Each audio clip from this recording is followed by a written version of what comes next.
Èyí ni ọ̀run ṣíṣí ti ọjọ́ àbámẹ́ta ọjọ́ 28 oṣù karùn-ún ọdún 2022 eléyìí tí a tọwọ́ bàbá wa nínú Olúwa olùṣọ́ àgùntàn Enoch Adéjàre Adébóyè kọ. Orí ọ̀rọ̀ wa tòní ni olótìítọ́ ni Ọlọ́run apá kìíní. Olótìítọ́ ni Ọlọ́run apá kìíní. Bíbélì kíkà wa láòrí nínú ìwé Deuteronomy orí 7 ẹsẹ̀ 7 sí 9. Àkọ́sórí wa wà nínú ìwé Hébérù orí 9 ẹsẹ̀ 18 tí ó kà báyìí pé nípa ohun àìlèyípadà méjì nínú èyí tí kò lè ṣeé ṣe fún Ọlọ́run láti ṣèké kí àwa tí ó ti sá sábẹ́ ààbò lè ní ìṣírí tí ó dájú láti di ìrètí tí a gbé kalẹ̀ níwájú wa mú. Àlàyé bàbá wa ni èyí. Ẹnìkan ṣoṣo tí ó jẹ́ olótìítọ́ ní gbogbo àgbáyé òun náà ni a ṣẹ̀dá fúnra rẹ̀. Ìdí nìyí tó fi jẹ́ pé nígbàkúùgbà tó bá fẹ́ búra nípa òtítọ́ rẹ̀ fún Ábúráhámù kì í lo ẹlòmíràn ju ara rẹ̀ lọ. Nígbà tí a bá ń ṣe ìwádìí bí Ọlọ́run ṣe ń bá àwọn ará ìgbàanì lò, a kì yóò ní iyèméjì pé olótìítọ́ ni Ọlọ́run. Fún àpẹẹrẹ, Ọlọ́run pe Ábúráhámù jáde kúrò ní ilé bàbá rẹ̀, ó sì ṣe ìlérí pé òun yóò sọ ọ́ di orílẹ̀-èdè ńlá. Jẹ́nẹ́sísì orí 12 ẹsẹ̀ 1 sí 2. Èyí jẹ́ nígbà tí Ábúráhámù kò tíì ní ọmọ. Nígbà tí Ábúráhámù bí ẹnikẹ́ni, ó ń fojú sọ́nà, kò sì farabalẹ̀. Ọlọ́run tẹ̀síwájú láti sọ májẹ̀mú náà di ọ̀tun láti ṣe àfikún àwọn ohun tó wà nínú májẹ̀mú náà èyí tí ó wà ní ọ̀nà ìlérí.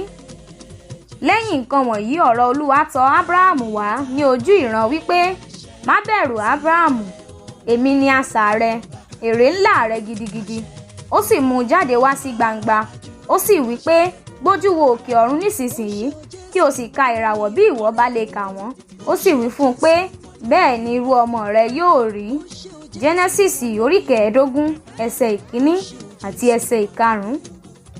Àwọn ìlérí yìí di mímúṣẹ ní Jẹ́nẹ́sísì orí 21 ẹsẹ̀ 1 sí 3 àti ní Ẹ́kísódù orí 1 ẹsẹ̀ 9 sí 10 ní pàtó. Nígbà tí àwọn ará Íjíbítì ṣe ń bẹ̀rù bí àwọn ọmọ Ísírẹ́lì ṣe ń pọ̀ sí, Fáráò wí fún àwọn ènìyàn rẹ̀ pé, ènìyàn àwọn ọmọ Ísírẹ́lì ń pọ̀, wọ́n sì ń lágbára jù wá lọ.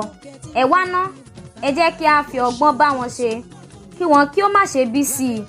Yóò sì ṣe nígbà tí ogun bá ṣẹ̀, wọn ó dàpọ̀ mọ́ àwọn ọ̀tá wa pẹ̀lú, wọn ó máa bá wa jà, wọn ó sì jáde kúrò ní ilẹ̀ yìí. Ẹ́kísódù orí 1 ẹsẹ̀ 9 sí 10. Olùfẹ́, olótìítọ́ ni Ọlọ́run sí àwọn ẹ̀dá ọwọ́ rẹ̀ àti mímú àwọn ìgbà àti àsìkò ṣẹ. Jẹ́nẹ́sísì orí 8 ẹsẹ̀ 22. Yóò jẹ́ olótìítọ́ sí ọ bí ìwọ yóò bá jẹ́ olótìítọ́ sí i gẹ́gẹ́ bí ọmọ Ọlọ́run.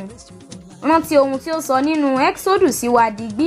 Wá sọ́dọ̀ ẹni náà tó ṣèlérí fún wa nípa bíbọ̀ olùgbàlà tó sì mú un ṣẹ. Ayé rẹ yóò yí padà nípa òtítọ́ rẹ̀ ní orúkọ Jésù. Àmín.